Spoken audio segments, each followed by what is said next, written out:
All right, good evening, folks. This is Dr. Brian Crable from the University of Scranton. Welcome to the fifth and final version of or fifth and final video in my 5 video series, the Epidemiology during COVID-19.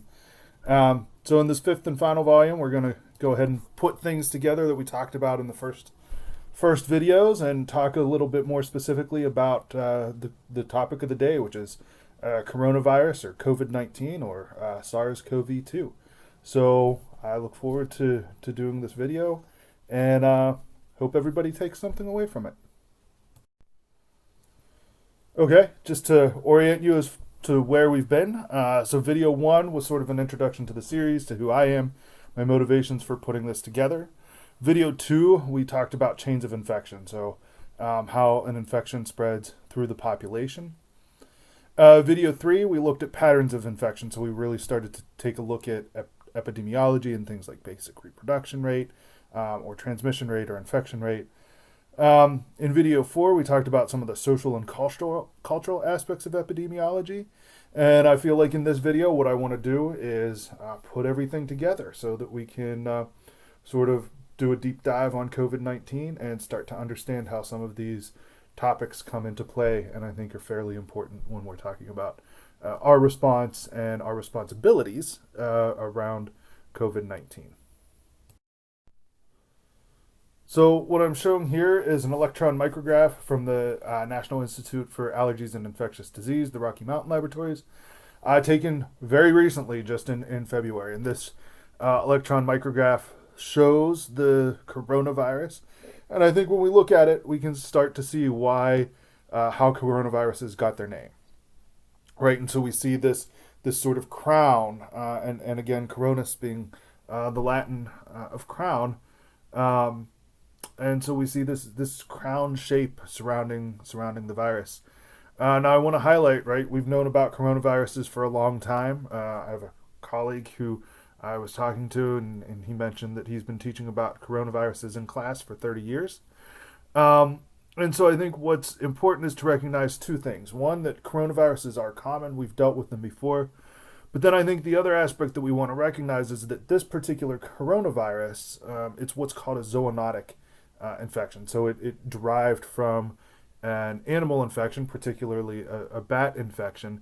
And so we've not seen this particular strain of coronaviruses, or at least our immune systems haven't seen this particular strain of coronavirus, and so we don't have a lot of inbuilt immunity to this particular strain. And we've seen similar challenges with things like the SARS, the severe acute respiratory syndrome in 2009, which we'll talk about, as well as the Middle East respiratory syndrome, or MERS, that emerged in 2013.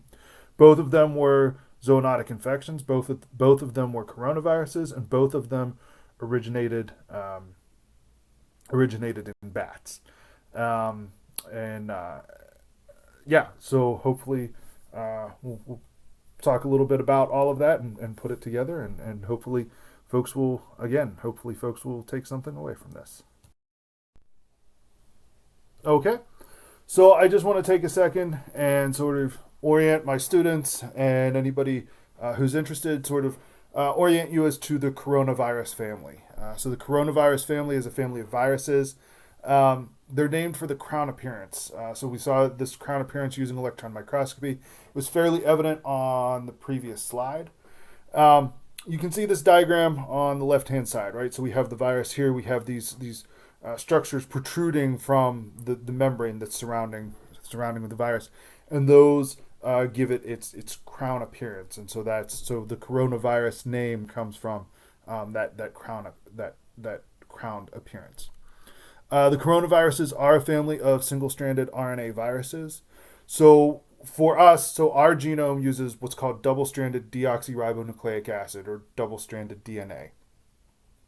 The coronavirus family uses as their genetic material single-stranded ribonucleic acid, or single-stranded RNA. So this is a particular type of virus. Another defining characteristic of the coronavirus family is that they do contain a viral envelope. So as we learned in class, these envelopes, these membranes, tend to be characteristic of host-to-host viruses, and this membrane typically is derived from the membrane of the host cell that the virus left. And so I just want to point out that the coronavirus family typically does contain a viral envelope, which again is characteristic of host to host viruses. It's not always going to be, so there are host to host viruses that don't have envelopes that are what we call naked viruses.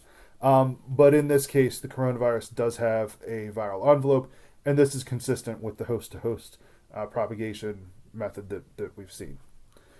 Another thing that I want to highlight, I learned this morning from my colleague, Dr. Mike Salzinski at Geisinger Commonwealth School of Medicine. The coronaviruses are constantly circulating, right? So they're clinically indistinguishable from the common cold. In fact, Dr. Salzinski estimated that about 10% of the colds each year, the quote common colds that we see each year, are actually a result of a coronavirus infection. Now, I want to highlight that's not to say that they are the result of this particular coronavirus, this SARS-CoV-2, right? So they are the result of just some general coronavirus infection. What we are dealing with right now is a little more serious, a little more infectious, even though it still presents with cold-related symptoms. It can progress into some more severe issues like pneumonia and severe respiratory issues. So just to follow up a little bit on that and the coronavirus epidemics that we've seen before. In 2009, we saw an epidemic of severe acute respiratory syndrome or SARS. Um, Again, just like all of the just like MERS, which we'll talk about, and this current COVID-19 epidemic, SARS was zoonotic in its origination. So zoonotic, again, the root zoo, so coming from animals. It originated in bats. In 2009, the SARS epidemic, China was the epicenter. There was about a 9% fatality rate. So we had a much higher fatality rate, but as we'll talk about on a later slide, much lower morbidity. So there weren't as many folks infected with SARS as we're seeing are infected with COVID-19. 2013, Middle East respiratory syndrome. Again, zoonotic infection. It originated in bats. Here, the Arabian Peninsula was the epicenter, as opposed to China. But we did have a really high fatality rate with respect to MERS. So that fatality rate was around 34%, so about tenfold higher than what we're looking at with respect to COVID-19. And now, of course, the current epidemic, so COVID-19, or as the virus is being called, it's SARS-CoV-2. It's a zoonotic infection, originated in bats. China is the epicenter. It has, our best estimates are about 3.9% fatality rate. But what's really concerning is that in elderly and comorbid patients, so patients who are, say above 60, 70 years old, or patients who may have diabetes or cancer or heart disease, we see fatality rates that are actually reaching around 15 to 18%. And so that in particular is the population that we are most concerned about. This slide sort of gives you an overall picture of how the infection has developed population-wide within the United States. So this is from January 12th to March 12th. And what we see is that about the middle of February, we start seeing an increase in the number of cases. And this is where we start seeing what's called community-acquired or community-spread infections. And right now, I recognize people will look at this and go, oh, well, it looks like we peaked there on, what is that, March 2nd or March 3rd. One of the important things to recognize about COVID-19 or coronavirus is that it can have a very lengthy incubation period, right? So the incubation period can be up to 14 days. And so really in that bottom half or that second half of that peak, right? So from about March 2nd onward, there may be infections that just haven't reached the point of presenting with symptoms, right? So if someone has become infected with the virus and it was a low dose and you have a 14-day incubation period, if they were infected say on March 2nd or March 3rd, that might not actually present as an infection until around St. Patrick's Day, so March 13th, which would be tomorrow. And so while it looks like it seems to be tapering off, that is more, especially in this particular graph, more a case of we just don't know who's been infected, rather than a case of there being fewer and fewer infections or transmissions. Okay, so I want to take a step back. I want to take a look at this diagram, which I showed in video 3. I've added some things for some clarification. Some of the feedback I got was that this particular diagram was a little confusing and people had trouble following it. Basically, what I'm showing is what's called the basic reproduction rate, or the R naught, for the infection.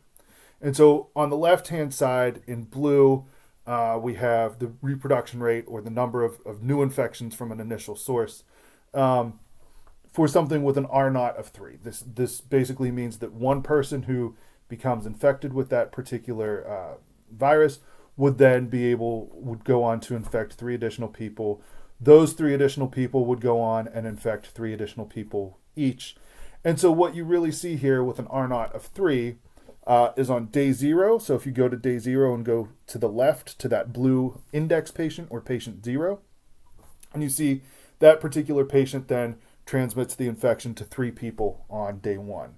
If you go down to day 2, you see that we have 9 infections in blue. If you go down to day 3, right, we have 3 groupings of 9 each. So we have 27 total infections on day 3. And again, this is all coming from that single patient on day 0 who was infected with a virus with an R naught of 3. You go down to day 4 and you have these 3 groups of 27 new infections each. So a total of 81 new infections on day 4. This contrasts on the right with a virus that would have a basic reproduction rate, or an R naught of 2. So on day 0, we have that first index patient, that patient 0. That patient goes on to infect 2 other patients, which you see here diagrammed on day 1. Those 2 go on to infect 2 each. So on day 2, we have a total of 4 cases. This continues on. On day 3, we have a total of 8 cases, right? So we have the 2 groupings of 4 each, 2 each coming from the 2 patients on day 2. And then when we get down to day 4, we have a total of 16 patients. So you can see how an R naught of just 1 makes a huge difference. So a difference between an R naught of 2 and an R naught of 3. The virus with the R naught of 2, after 4 days, we have 8 new infections, whereas a virus with an R naught of 3, we have 81 new infections after day 4. So the reason I highlight this is because what we're trying to do is basically stem the number of new infections from any particular case. So we're trying to artificially mitigate that reproduction rate by increasing social distance, by reducing the number of people that a infected person who may not know he or she is infected comes in contact with before they are diagnosed. So again, going back to another diagram that I showed in video 3, I think this highlights this fairly clearly. So what we have here is a curve with blue. That in blue, that's without any mitigation measures. So that's with us not closing schools or canceling face-to-face instruction. That's us still going out to bars. That's us still going to concerts and baseball games and everything. Basically living life and just hoping for the best, right? And what we see is it's a short-lived epidemic, relatively short-lived epidemic, but we have a whole lot of cases. And in that instance, we can actually overwhelm our healthcare facilities. What we see in green is a curve that includes mitigation. So what we do is we extend that period out where that infection or that epidemic is sort of slowly burning through the population. So we're still having the infection, it's still being transmitted, and it's still going to infect close to the same number of people. We're not going to prevent, to a large extent, infections. What we're going to do is slow down that process, and so we never completely overwhelm our hospital care facilities. And that really is what we're looking at, is basically extending the timeline for this infection so that we never have a really high peak. Now, the downside to that is that it's going to last for a long time, right? So we're going to be burning through this for several weeks, if not months, as opposed to an epidemic that would just go through the population fairly quickly. But of course, with a 2 or 3% mortality rate, we're talking potentially about hundreds of thousands, or maybe even a million deaths. And certainly those numbers increase as we overwhelm our facilities and people are less able to seek adequate treatment, which is what the case would be without mitigation, or with the curve that's represented in blue. All right, so a couple questions that I've gotten that I want to talk about. How is COVID-19 different from previous pandemics? So as I talked about at the beginning of this video, there was another coronavirus, the sudden acute respiratory syndrome, or SARS, which made its way through some populations in 2009. There, isolation and containment were effective. We had effective ways to test for the virus, especially by the time that it made its way to the United States. It is true that SARS 2009 had a higher mortality rate than COVID-19 does, but a much, much lower morbidity. So today on the news, we're looking at around 3,500 cases, 3,800 cases, I forget what I heard, of SARS-CoV-2 or COVID-19 in the United States, versus SARS was confined to about 8 cases in the United States, no fatalities. Middle East respiratory syndrome, also a coronavirus pandemic, that occurred in 2013. Again, there, isolation and containment were effective. There was a much higher mortality rate than COVID-19. That mortality rate was about 34%. But again, we also had a much lower morbidity. So there were only about 2,300 cases globally during 2013. Although what I do want to highlight is this MERS still occurs in isolated pockets around the world until we haven't gotten rid of it. But we are able to control it through isolation and containment. And then, of course, other people ask about, H1N1, which was a strain of influenza in 2009, which still circulates through the population. Now, I want to make a distinction here. So the flu virus is different from the coronavirus. So when people tell you with coronavirus that, it's just the flu, it's not the flu. It has some similar symptoms to the flu, but it's still clinically and diagnostically distinct from the flu. Now, the other couple points I want to make about H1N1. So it is a particularly severe strain of flu, but about 60% of adult patients in 2009, including the elderly, already had antibodies and some level of protection or resistance to H1N1 influenza, presumably through a previous exposure.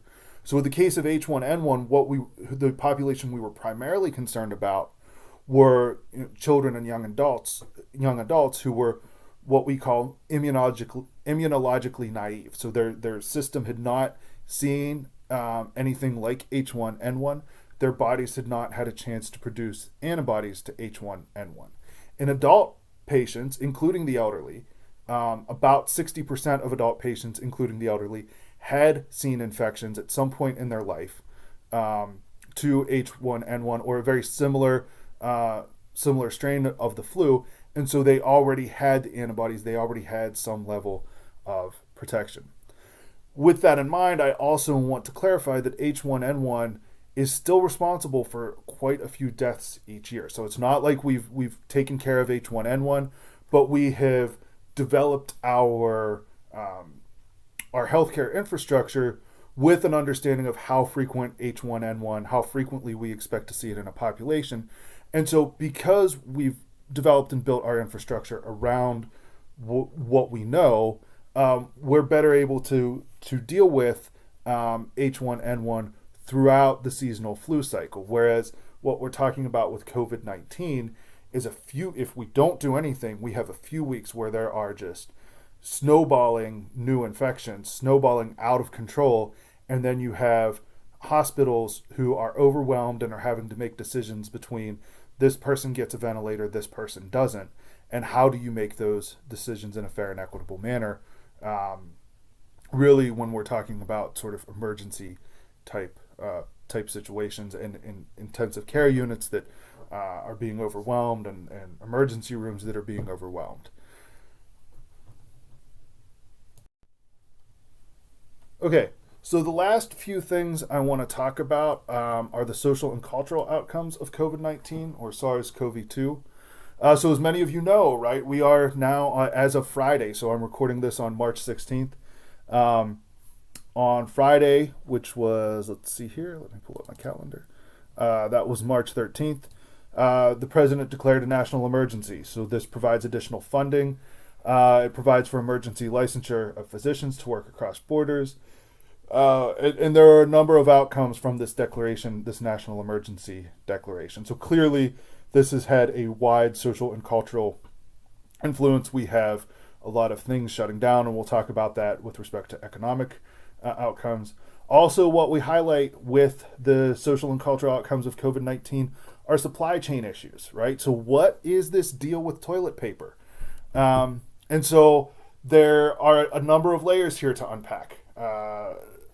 So you can imagine a multi-ply situation, pun completely intended, right? So toilet paper is something that is a commodity. It's a consumable. People use it at predictable rates. It's also bulky and low margin.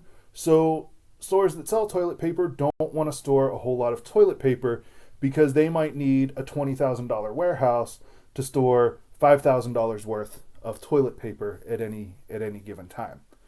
Manufacturers likewise don't want to have to store a whole lot of toilet paper because, again, it's bulky and it's low margin. And so you have a situation where over the last several decades, most places using, state-of-the-art logistics have determined what the demand is, what the average, how many cases of toilet paper they're going to sell in a week.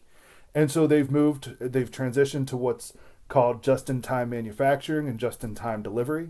And so the idea behind this is that the toilet paper manufacturers manufacture toilet paper at a constant rate based on what the normal demand is. Similarly, stores stock toilet paper based on what the normal rate of demand is. And so the idea is that you never get a huge stockpile of toilet paper and you always have enough toilet paper on hand to satisfy the demand. Now we're in a situation where behaviors in the blink of an eye have shifted. So it's tough to get a handle on what the average number of bowel movements is in a day.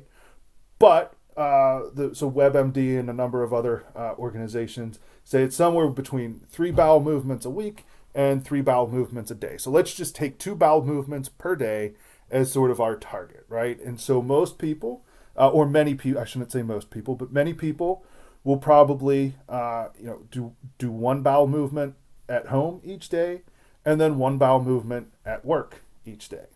And so you can imagine now if we've shifted from that person going to the bathroom once per day at work using that employer's toilet paper, and now that individual is working remotely or those students have been sent home and are doing remote instruction, suddenly that individual's demand for consumer level toilet paper, so the stuff that individual buys as part of their weekly shopping at Walmart, has doubled. And so that individual will go out and buy twice as much toilet paper for that week. It has nothing to do with COVID-19 causing diarrhea. It's just suddenly the behavior has changed and that individual has twice the demand for toilet paper in his or her house. Now, if you imagine this across the United States, where houses typically sit empty for 60 hours a week, and now we're suddenly having families of 4 occupying those houses that 60 hours a week in addition to the rest of the week that they're normally there, and you suddenly have 4 people going to the bathroom once more per day at home as opposed to at school or at an employer's place of business, suddenly that family's demand for toilet paper has doubled. And so when they go shopping, they grab twice as much toilet paper to satisfy the demand now with the behavior change.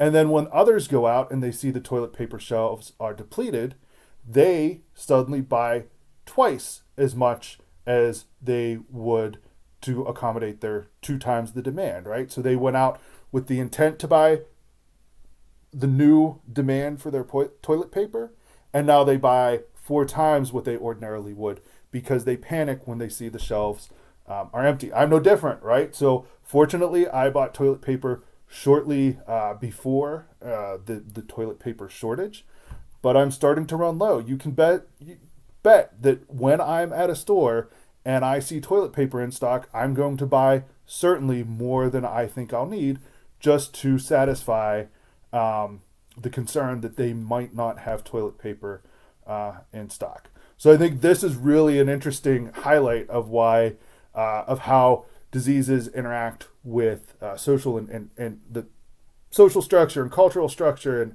and socioeconomics of our nation. And it's not, I see all of these memes going around on Facebook about how people are hoarding toilet paper. And it really is just that, say, demand has increased nationwide for consumer level toilet paper.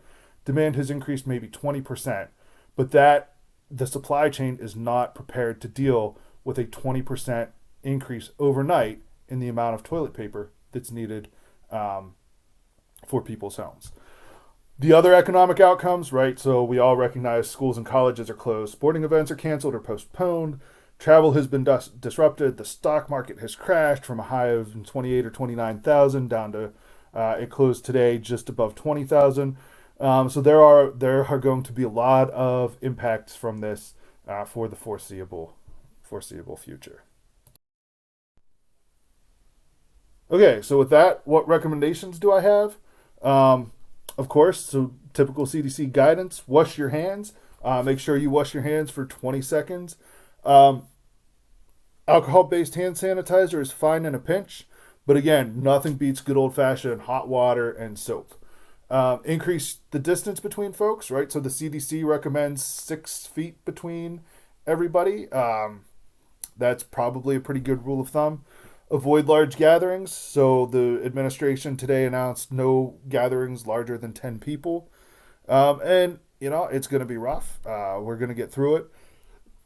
The liquor stores in Pennsylvania are closed. So I was originally planning on having everybody private message me their favorite quarantine recipes, but I didn't get to the liquor store in time. So, but still, go ahead and send me your favorite recipes, and we'll get through it. So thank you for listening to the video series. This has been a challenge and a learning experience putting it together. So for the 12 of you that have sat through all 5 videos, I really appreciate it. And hopefully everybody learned something from this, and hopefully you're a little better able to navigate sort of the loud and confusing discussion around things, and have a better understanding of why governments and industries are taking the specific actions that they are.